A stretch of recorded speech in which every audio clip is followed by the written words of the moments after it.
Hi, everybody. Welcome back to another Tuesday webinar with Teikametrics. I'm Liz Downing, e-commerce marketing manager here, and I've got my friend Patricio Tellez with me. Patricio, say hi.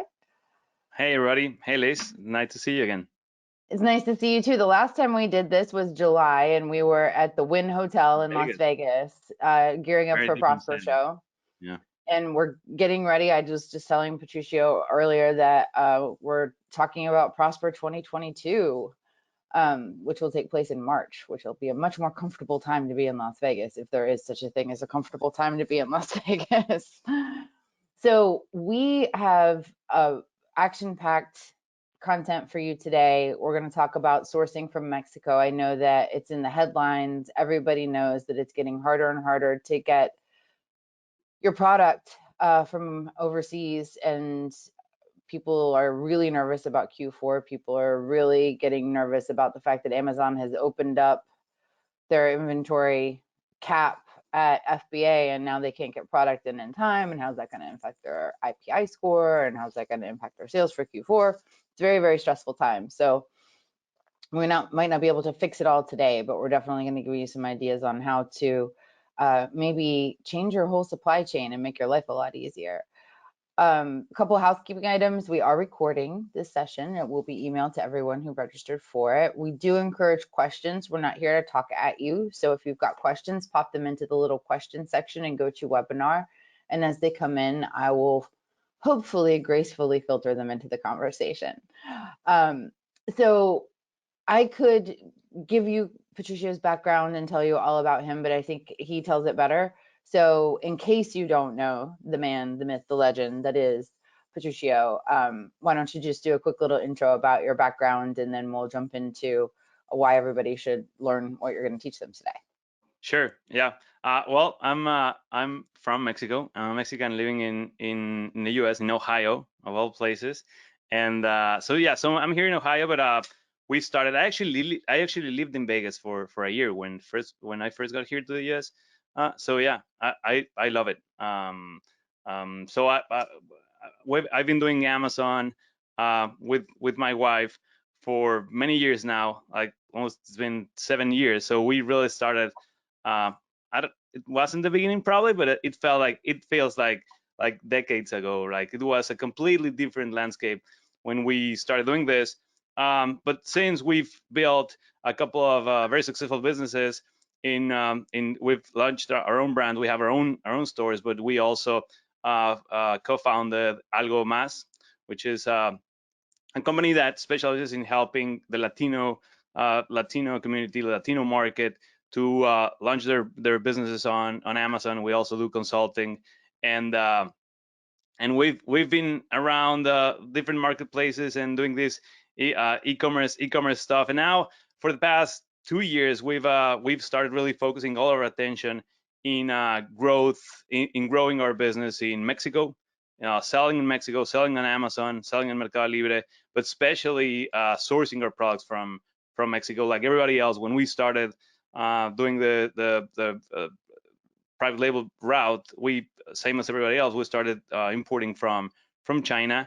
And one day we realized, well, we're from Mexico. We know a lot of people there. We know how to communicate with them. We know manufacturers. So we started sourcing from Mexico, and that ended up being really the differentiator, I think, for us in our business, and led us to finding just great products without the competition that you usually would get with Chinese products. So yeah, that's what we've been doing, Liz. And now hopefully next year we're gonna announce the project we were talking about that to help other sellers as well to source professionally from Mexico and start moving their supply chain to Latin America, which is a lot less expensive And and so much right closer. now, and so much easier. Yeah, so that's what we're doing. Well, when we're seeing headlines that are calling this container-geddon, and Reuters is picking up things, Washington Post is writing about it. There's a huge supply chain issue going on right now, added to the fact that in the US, we've got a shortage of truck drivers.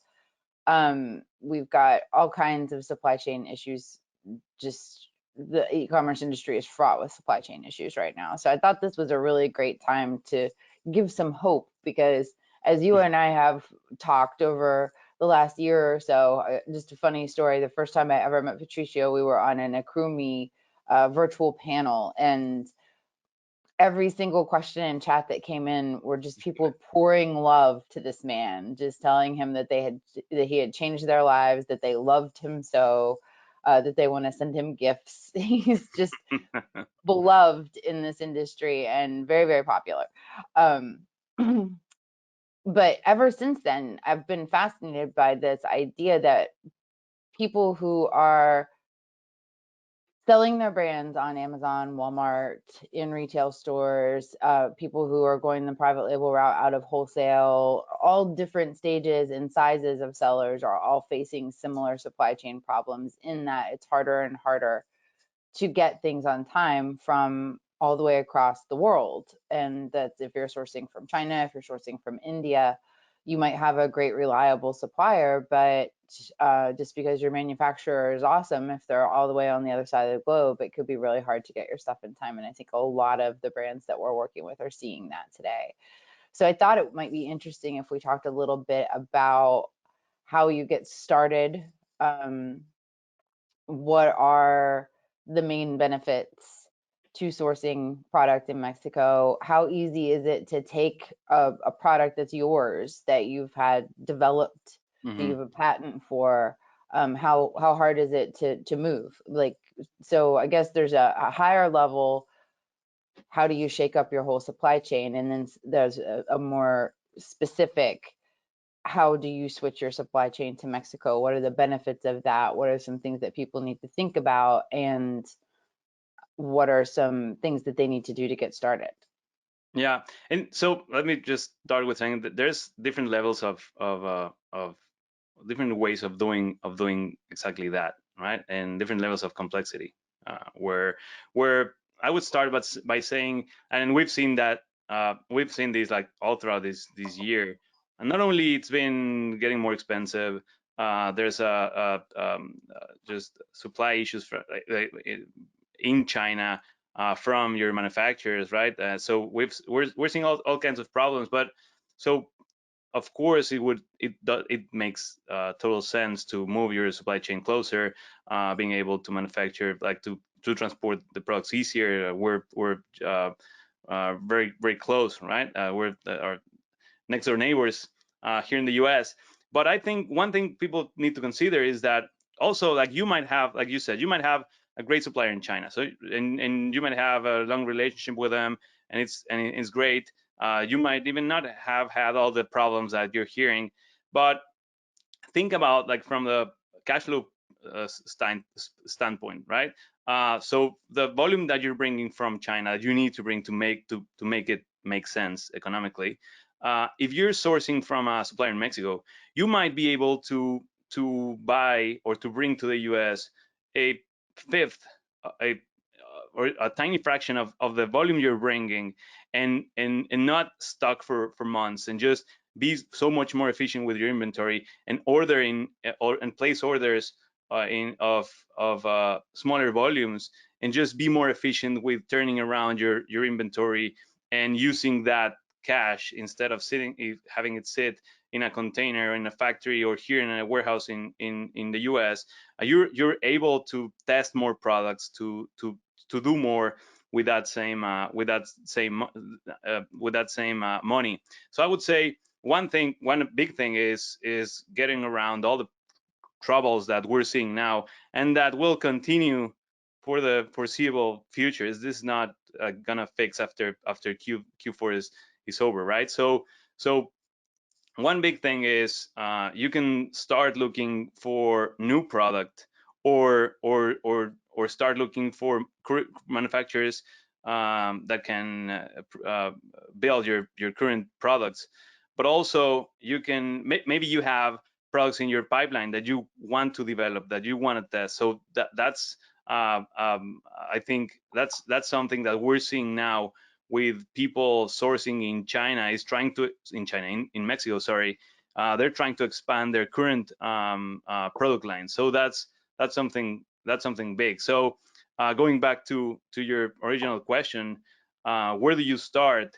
So you can either take your current inventory and try and look for manufacturers of similar products. So when you think about Mexico, you have to know that you're not you're not going after necessarily after the exact same products, because if you take a typical product that you will be sourcing in China and try to find it in Mexico, the exact same product, in most cases Mexico is not going to be as competitive in price as China, just because the capacity in China, it's just a completely, it's a different world. What I would suggest is think of Mexico as a place where you can source great quality products, differentiated products, unique products. You have different materials, you have different characteristics. So try to what I would do, and what we are doing in Mexico, is we're trying to improve on our products, on the products that we know already work. We're trying to make changes that only the Mexican industry and Mexican manufacturer could be able to do, and then try to compete in the marketplace with a unique product different to anybody else's product that are bringing from China. So that's one place where I would start if you're thinking about replacing, let's say, your manufacturer from China to Mexico. Has to be, you need to find an improvement or something that you want to make different. And then in the case that you're searching for a whole completely new product, then you have open possibilities, because Mexico, it's an industrial economy. So we manufacture pretty much in every category, every type of product. So there's really a lot to look for. So that actually brings up a question that somebody had earlier today when I was telling them about this webinar and how excited I was, and two questions that have come in. In terms of raw materials, so we've got Michelle who says that she's looking for a good source for fully custom products made in Mexico, bags, jewelry, injection molded items. She's running into an issue with textiles, for example, where all of the companies she's finding do cut and sew, but they don't supply their own fabrics. And then Sean said that he's working on a couple of products to switch to Mexico, but raw materials are still a limitation for him too, because some of the raw materials are still coming from mostly China, but places in Asia. How do you exist? How is that going to be addressed, or how is it being addressed for existing products?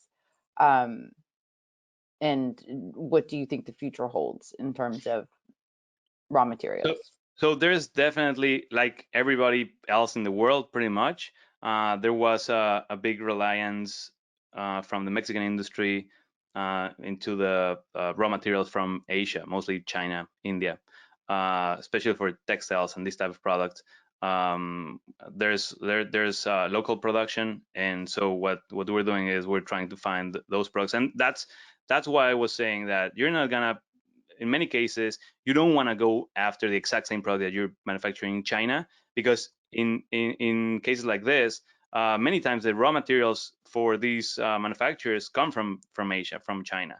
So try to find the unique materials and the unique patterns and the unique raw materials that we have naturally in Mexico, like all the southeast of Mexico, the Yucatan Peninsula. That's a big textile region, and they produce their own material. So I mean, when you're going to produce in Mexico, you're going to source in Mexico. Try to play the strengths, right, of the of the industry and the country you're going after. In this case, textiles is big southeast, but that's an issue we're seeing now, at least with many of the products from these manufacturers, because maybe the manufacturers might produce completely from raw materials 20-30% of their catalog, and the rest comes from the rest of the raw materials come from Asia. So they're facing the same problems that we're facing. So that's not gonna be solved anytime soon. But what I would suggest is talk to them and work with your suppliers to find those materials and those strengths that you can work with. And I think that there's probably a lot that people don't know about the capability in Mexico with different manufacturers, what regions produce what types of items and all that kind Yeah. of stuff. So that's why you're such a really valuable resource. And you'll be telling us more about how much more of a resource you're going to be here in a few minutes. But we do have like a whole bunch of questions. So let's knock a couple of Mhm. those out. What do you use for patents? In China, you use an agreement. Is it the same in Mexico? Also, no tariffs in Mexico, correct?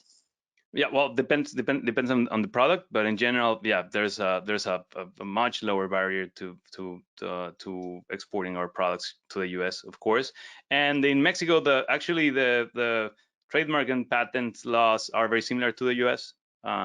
So you would use a law firm in Mexico that will help you register uh, with a authority in Mexico to register your trademarks and your patents and all that. So it works very similar to how it is here in the US. And I'm sure you've got suggestions on attorneys to And use. we have a firm we use, and I can share their contact. Excellent. Eric asks, we are used to the assurance guarantee on Alibaba. What kind of guarantee can we get on orders we place through Mexican manufacturers? So I think that the great thing about Mexico is that our financial systems are very interlinked. So many of the U.S. banks have presence in Mexico. So what we do in Mexico is we work through our agente aduanal. It's called in Spanish. It would be like customs agents. Those are the companies that are registered with the government and that are able to do the imports exports. So many times, how they work is they'll act as an escrow between manufacturers and clients. So you'll pay them, and they'll inspect they'll do an inspection of the production, they'll deal with the manufacturer, and they'll pay when the shipment is ready for them to cross it over the border. So that's a service that they offer. That's how we work with the company that does our imports both from China and Mexico to the US. That's how we work with them. We don't pay directly the manufacturers. We pay the company, and they make the arrangements. But since there's no Alibaba in Mexico, so it's pretty much you'll pretty much have to develop the relationship with the supplier. And the benefit of being so close is that you can uh, hop on a plane and fly to Mexico, go visit the factory, go talk to the people, and you'll be safer that way in building the relationship, and they exist, and it's a normal transaction while you wire the money or use a company like I was saying. Right.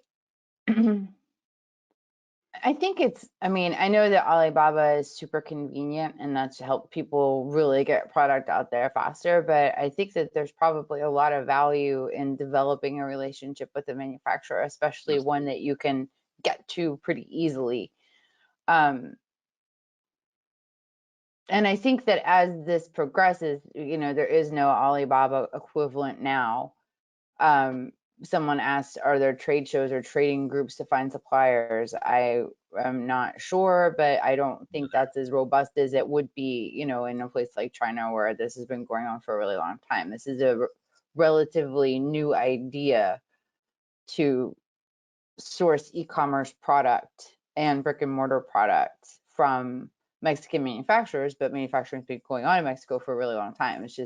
It's taking people that are really savvy in e-commerce to connect the dots. Yeah, for people that are used to dealing with Chinese manufacturers that have been to China, if you've been to the Canton Fair, and so you need to come with a completely different mindset. Like you're gonna be dealing with, just imagine as if you were dealing with Chinese companies probably like 20 years ago. So there's nothing as organized and as well put together like the Chinese have with communicating with Alibaba and dealing with the manufacturers. There's like many cultural differences that you need to know about Mexican suppliers before you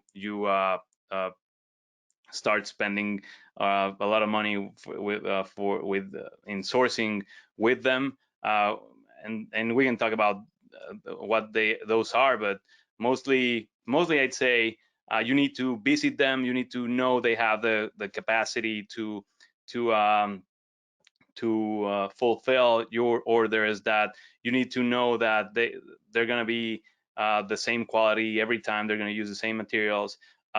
Almost everyone in Mexico, and this is a trait from our culture, I don't know what it is, but so when you go to a Chinese manufacturer here in the US, if they can't supply what you're saying, if they are not sure if they're going to be able to meet your, I don't know, your quantity, or have the same material for your next order, they'll tell you, well, no, I cannot take the order, or right, they'll just say no. And what happens in Mexico is that people cannot say no.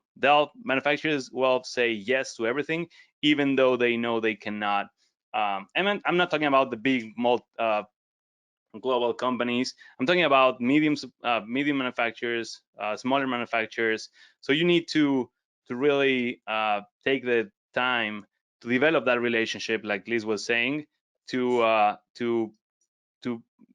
know for sure that who you're dealing with, that you're gonna be able to get what you want, and in the end, that's gonna pay off so much more, because you'll be able to to to get a supplier and produce and manufacture products that most people can't, right? Because you do need to develop that relationship. So since you're developing these relationships, and just like,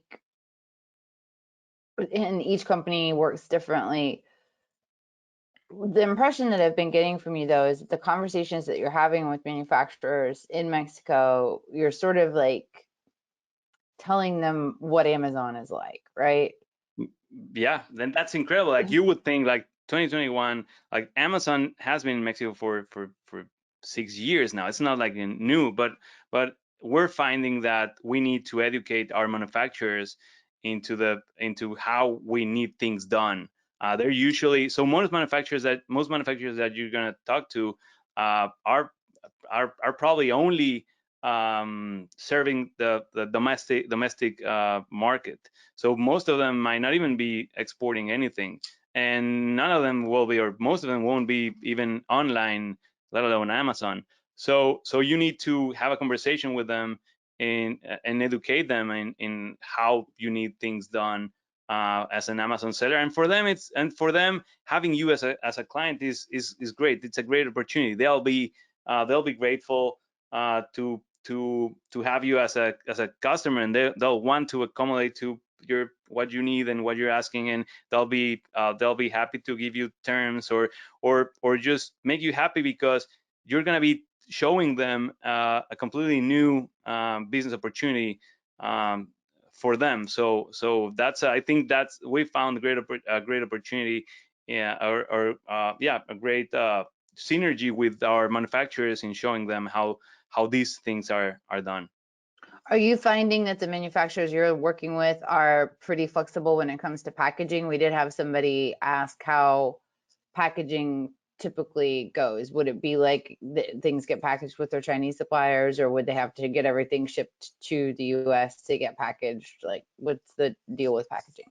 So one of the things that you'll find is that it's gonna be hard for many manufacturers.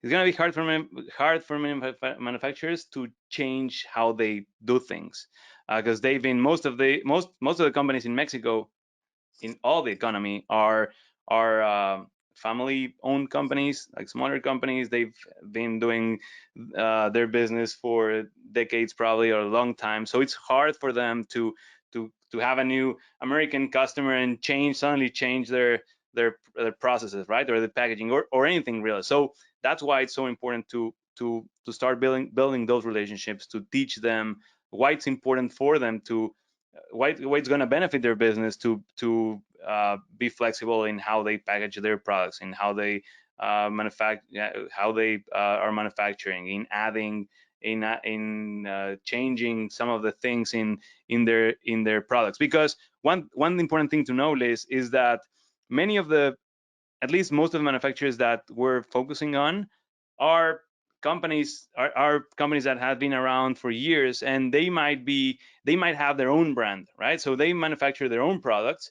They have a manufacturing plant, so they have excess capacity, but they're selling their own brand, right? And they might not even be, and we find that a lot, that they might not even be interested in selling online because they already have their customers. It's been the same customers they've had for years. So what we're doing is, well, if you're already manufacturing this product, right, at a great cost because you own the plant, then we can start doing some white labeling, for example, from our products, and then and develop the relationship into then talk about private label, doing your own unique products based off of what they're doing of their production line. But so what you're going to find is not manufacturers that do like contract manufacturing for companies in the US. Those are the big manufacturers, and then you're gonna find other problems like MOQs and stuff. But if you go to a medium, smaller company that already produces a product for themselves, then you just found your own manufacturer for your own product. Then you can start white labeling, and then as you grow that relationship, you can do pretty much anything you want, because they'll be grateful also that you found, and you might even start with their own product, right? So there's a lot of opportunity there. How do you handle escrow? It's not in Mexico, for these type of transactions. It's not an actual escrow. It's a similar way in how you work with these import companies. They'll hold the payment, and they'll pay the manufacturer when the production is done, or as it moves forward. And it just gives peace of mind to the manufacturer that they're not dealing with an American company that's gonna disappear, and they ended up with 4,000 units, right? So it's just it's a easier way to start the relationship with a manufacturer, and some import companies will do that for you. Okay. Sean asks, can you speak about the business culture and mindset of factories here in Mexico? He actually moved here for this project. So I guess rather than pulling something, I guess you could compare and contrast, or what is the mindset? So yeah, and that's an important factor to understand if you're thinking seriously about doing business in Mexico, because it's completely different to like the cultural mindset is completely different, if not opposite to how it is here in the US, and also even China. Like I was saying, there's a lot of, you need to understand that most companies are family owned, right? It's not corporate with a CEO and stakeholders, right? It's like family owned. They've been around for years probably. So the first thing you need to know is that it's gonna be, if you come into the relationship just like asking for changes, and I need you to change this packaging and do this, so that's not gonna work really in the end. You need to develop that relationship. And most relationships, business relationships in Mexico, are based on like trust, and who do you know, where did you, how did you find me, right? Who recommended you? It's like very old school in that sense. So once you start building that relationship, they'll be able to make changes, and to compromise to accommodate whatever you want them to do. So but changing for them it's harder, and many times comes down to the owner, or the uncle, the 80-year-old uncle that simply doesn't want to do it because he doesn't care. He already has customers, and he's been doing this for years, right? So that's the first thing you need to understand. You need to develop that relationship. And then once you're already working with them, you, like I was saying, in Mexico everybody will say yes. Like, can you build this, can you do this, can you fulfill this many thousand orders? And they'll say yes, even though they know they can't, or they won't be able to to make it, right? So you need to understand who they are, how they work, and educate them in many ways, and how you need them to work. And that's I would say those are the two biggest. And of course, there's different levels to that, right? If you go to with a larger company, more like corporate, with a more corporate culture, then you won't have that problem that much. But you're gonna find different types of manufacturers, and in my experience in sourcing in Mexico, the best opportunities are within those types of companies where they need the help, and they'll be grateful, and then you pretty much have your own manufacturing plant to build any product you want, and they'll be happy to do it. Okay, great. That is helpful. What are some common payment term structures? I think that you alluded earlier that that was sort of like a case by case. You have an opportunity to set up favorable terms with most of the manufacturers that you would encounter. Is As you that the develop case? the relationship, yeah, many when you first meet them, they'll want a payment in advance, or at least 50% in advance to begin production. The more sophisticated ones, but many of them will want everything or most of it in advance. And then as the relationship progresses, Yeah, you can you'll work negotiate exactly, different and that's the key, really, Lisa. It's you need to develop those relationships, and like I said, you'll find companies that are used to working with American companies or exporting, right? And they'll have the more standard terms. But I think the opportunity is to develop those relationships, and then you can pay. I mean, you can do a wire transfer, and or mostly through the banking system, direct deposits. How many of the manufacturers that you've encountered have an English speaking rep, or is it better to have someone who speaks Spanish work with your factories for So you? so because we're so close, many I don't want to say most, but many companies have at least somebody that speaks English. So most companies will have somebody. That's not going to be such a big issue. Of course, in many cases, especially with as you go out to different parts of the country, most manufacturers are around Mexico City and in the Monterrey area in the north. So companies around Mexico City and Monterrey, all of them, most of them will speak English. As you go to different places, more secluded places, southeast or the south or the west, you might need somebody to act as a translator. But yeah, most companies will have somebody that at least understands and can communicate. Yeah. I have a lot of people asking about how you actually find suppliers and manufacturers in Mexico. So there is no Alibaba equivalent. There are not any trade shows as of yet. So how do people actually go out and, because I mean, we did say increase your profits by sourcing from Mexico. So Yeah. presumably we're going to give people an idea of how to get started. Exactly. And if you've So got people that are like, this is another question we got, if people will say yes to anything, then how can you trust that you're going to really do it? So like, do you have a list of, manufacturers that or how do you suggest that people get started having these conversations? So we do, and I'll get to that at the end of my answer. But let me start with saying that there's trade shows in Mexico that you can go and find, and so there's not any like trade show for like manufacturers as they have in China. It's like they have smaller trade shows for each category or type of product, but you can definitely go if you can go in to any of these trade shows. Most of them are like Guadalajara, Mexico, Monterrey. There's going to be companies and manufacturers there for sure.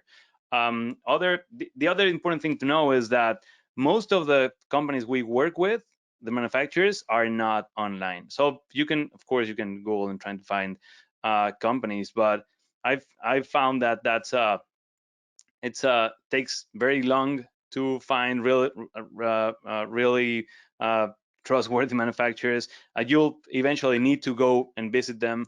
Probably, I wouldn't just trust an email relationship with somebody I found online. I would want to verify them and go and visit them.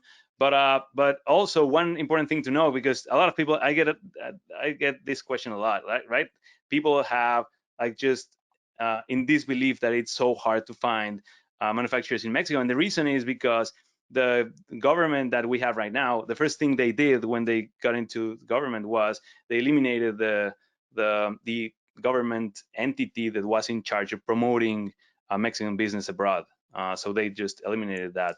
There's nobody right now doing any promotion for Mexican industry, which is crazy, but that's the reality. So yeah, it's true. It's not easy to find manufacturers. So what I would say is uh, start looking for. There's two easy ways that you can do being here. One is try to find products that you're interested in that are made in Mexico, and just look at the importer or the manufacturer and start doing your research to try to find who's manufacturing that product that you're interested in. Same as you would here in the US, when you find a product and just turn it around and see who's selling it, who's manufacturing it, who imports it. You can get in contact with them. That's an easy way to start doing it on your browser. And then the other one is really going to Mexico.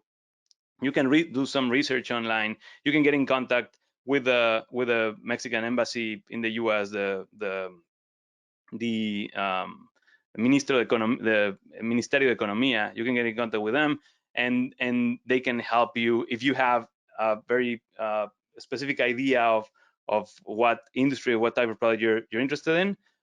They can help you they can point you in the right direction. It's gonna take some time because they're slow at it, but that's another way.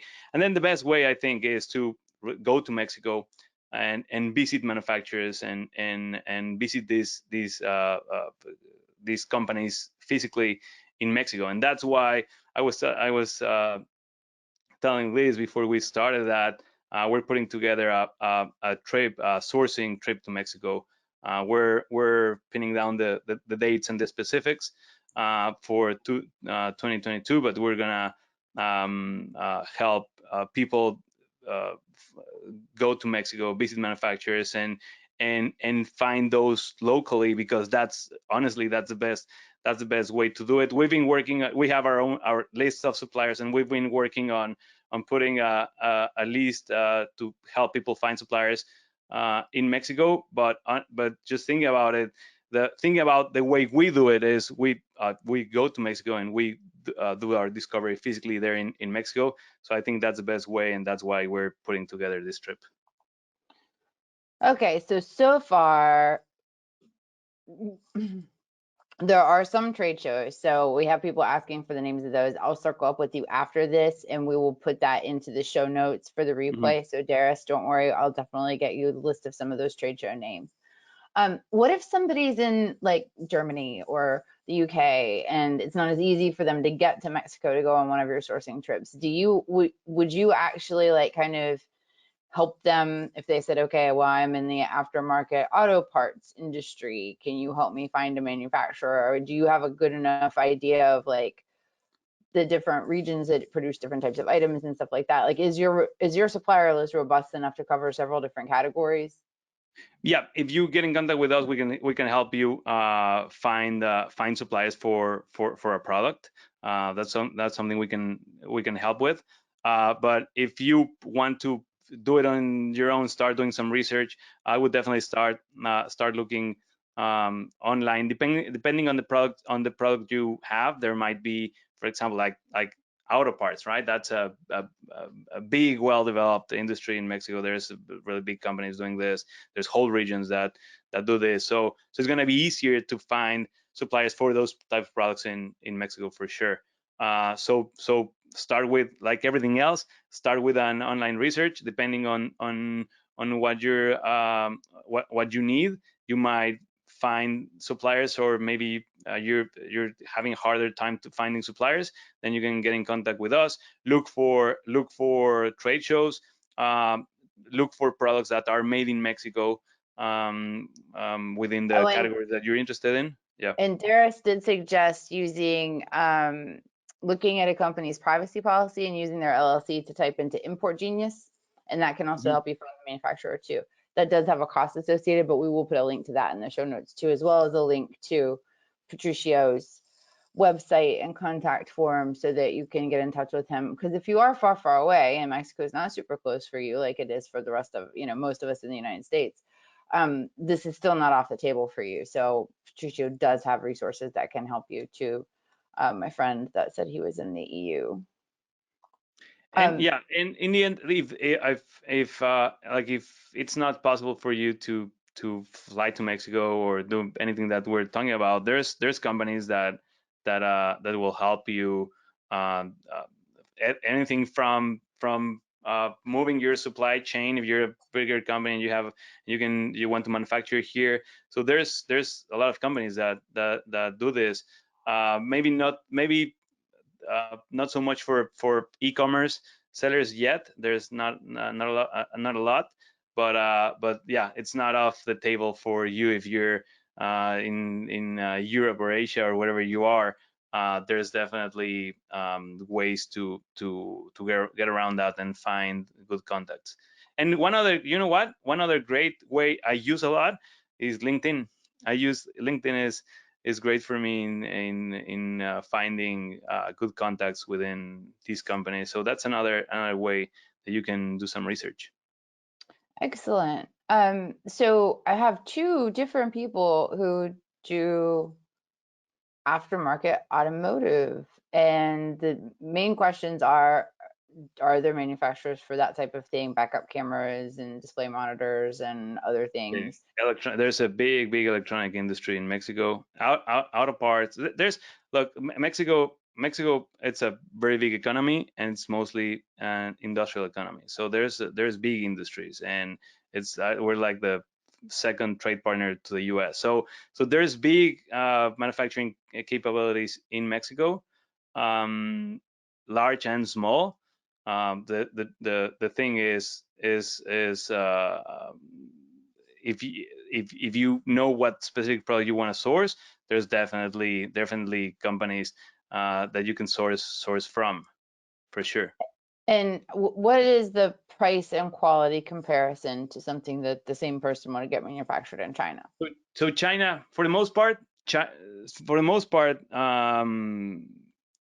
Mexico is not going to beat China in price. Just like simple like economics, just the volume, the volume and the manufacturing capacity they have in China, it's second to none, right? So I don't think so. It's not the right. I wouldn't think of Mexico as just trying to find cheaper products, because in the end you have with all the supply chain costs, the logistics and everything. In the end, you might be able to find say similar product or better products for at similar cost, or even if it's more expensive. In the end, having your product landed in the US might not be so much different. And or if things continue as they are right now, you might be able to save some money in sourcing from Mexico, for sure. But then you have to take into consideration other things, like I was saying, like your cash flow, right? So those are the things that, instead of bringing a 40-foot container from China, you can bring a truck across the US and have your product here in a week or two at the most, and bring less product and be just more efficient with your inventory management. So those are the things that you also need to take into consideration, and not only look at the cost per unit in China to Mexico, because you're going to be missing the most important part. Great. we have people asking like really, really product specific questions. So I know that we had somebody ask about textiles. Turns out that there are textiles manufactured Yeah. in different regions. We've got people asking about polyester material, specifically pet carrier bags. I was talking to somebody the other day that they do a cooler bag and they changed their manufacturer from China to Mexico, and I asked if raw material was a problem and they said no, because the person they were working with um, did locally source raw Mhm. material for a polyester product. So I think that there's capability that we just don't realize yet because nobody's really doing this right now.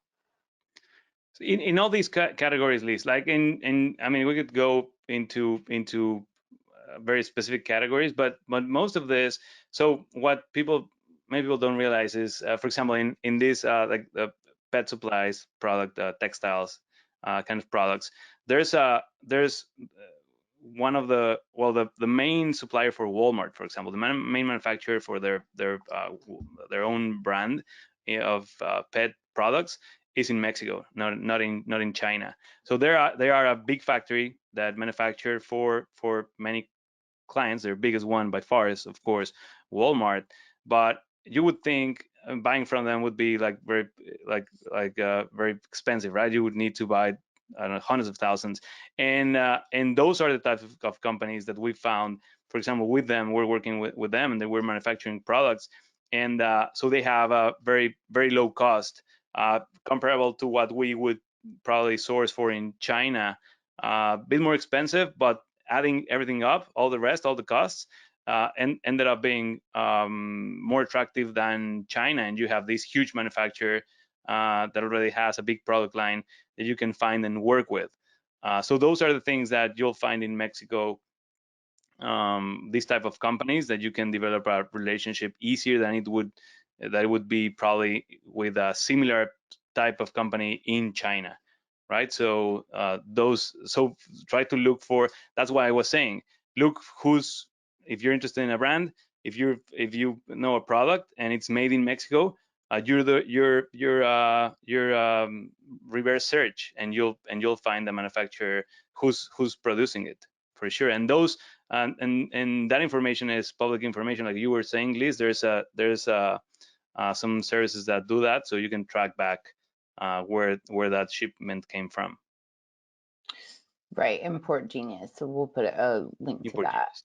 Yeah. Um, are there sourcing agents cropping up now that this is being talked about?